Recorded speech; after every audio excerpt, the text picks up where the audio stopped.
Two good reasons for the V-chip. It's Adam Sessler and Morgan Webb. Welcome back to X-Play. Just when you thought it was safe to play a survival horror game without worrying about the bad camera angles, along comes the aptly titled Curse. Yes, in the proud tradition of Capcom's Resident Evil and Dino Crisis, dozens of horror games have employed bad camera angles. Why? Does it add to the sense of confusion and claustrophobia? Do these jarring transitions heighten your sense of fear? Or do they simply piss you off? Find out what they do to us when we review Curse, the Eye of Isis. Zombies, mummies, goons. Zombies, mummies, goons. How many of these games can we really take? Curse, the Eye of Isis is trying to put a fresh loaf of bread on the survival horror table, but it just doesn't make the cut. The game abuses the same survival horror format of run down the hall, try that door, pick up the gleaming item, try to use it on the door. Ugh! We've seen it time and time again. Oh, but wait, this game has deadly rats and musty sewers. Just once, can't the forces of evil stay out of the water reclamation system? Now, Curse isn't a terrible game. It's just a blatant Resident Evil clone when almost everyone except Capcom has moved on.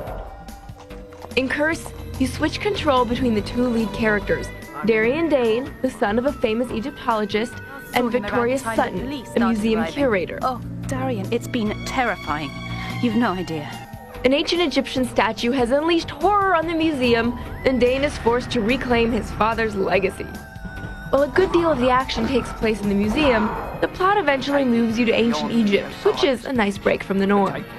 The pacing is good, and an ancient history museum on a dark and stormy night is a perfect place to have a spook fest. A possessed bear? Oh no! His eyes! His eyes! The real problem with Curse is the few chances it takes in the design. Every aspect of this game seems intent on ripping off the old cliches. There are no camera controls whatsoever, but plenty of times when you can't see where you're going or who you're fighting, or even move out of a corner. This leads to nothing but frustration.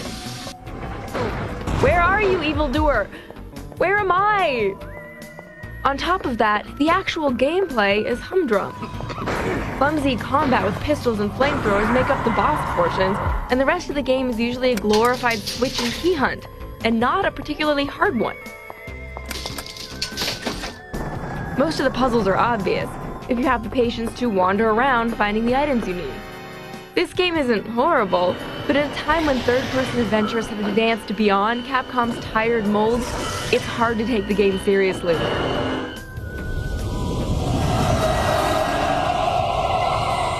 There's little to recommend Curse beyond its cheap $20 price tag.